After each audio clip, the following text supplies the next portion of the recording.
By 338 BC, King Philip II had already transformed Macedon into the dominant military power. He brought northern Greece under his control through conquest, marriage, and alliances. A united Greece was the only way he could lead an invasion of Persia, but the southern Greek city-states, especially Athens and Thebes, still stood against him. Philip had made peace with Athens years earlier. By 340 BC, the two sides were effectively at war again. Thebes, on the other hand, had been a decade-long enemy of Athens, but the Athenian orator Demosthenes had convinced Thebes to set aside their old hatred and stand together against the common enemy from the north. Despite Philip's final offers of peace, the Athenians refused to back down. So Philip marched south to force a decisive battle. With him, he brought his 17-year-old son, Alexander. Both sides met on the plain of Chaeronea, with roughly 30,000 men each. Philip commanded the right flank himself, with his hypaspists, supported by skirmishers and archers. The phalanx held the center, with their 18-foot sarissas. Philip placed his 17-year-old son Alexander on the left, with nearly 2,000 cavalry, backed by hypaspists, archers, and skirmishers.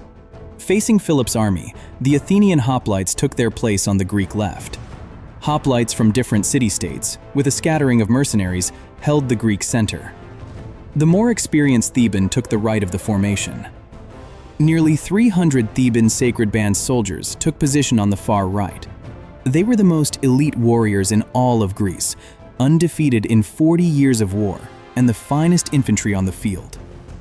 Philip told Alexander to wait and watch closely, and strike only when the moment is clear. The engagement began as skirmishers on the right advanced, ahead of the main line, unleashing volleys of arrows and javelins into the Athenian ranks. Their goal was to provoke a reaction, to lure the Athenians into a reckless charge that would break their own formation. But the Athenians refused to take the bait. Philip ordered his hypaspists to charge. 6,000 of his best troops crashed into the Athenian line. Philip's veterans cut deep into the Athenian ranks and inflicted heavy casualties. But the Athenians held the line with the weight of their number.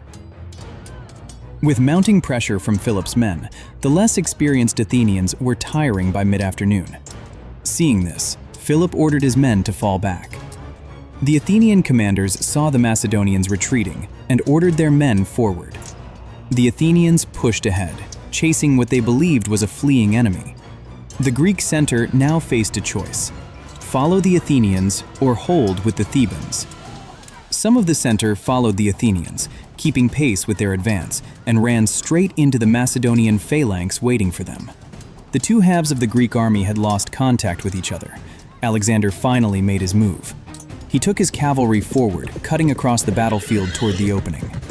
At the same time, he signaled the rest of the infantry to advance, directly on the Theban line.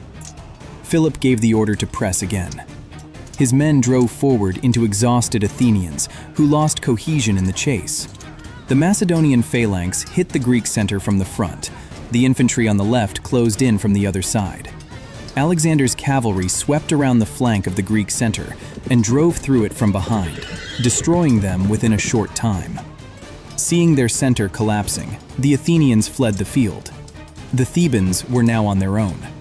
Alexander drove his cavalry into their exposed flank. The weight of the charge rolled up the Theban formation like a carpet. Soon, they broke and fled for their lives. The sacred band on the far right stood their ground to the end. Under their commander Theogenes, they fought the Macedonian infantry from the front and Alexander's cavalry from the flank. One by one, they fell where they stood. The Lion of Chaeronea still stands over their grave today. Excavators found their skeletons inside, some with their arms linked at the elbow. Philip founded the League of Corinth, a unified Greece under Macedonian control. All participating states swore oaths to keep the peace and supply troops for the Persian campaign.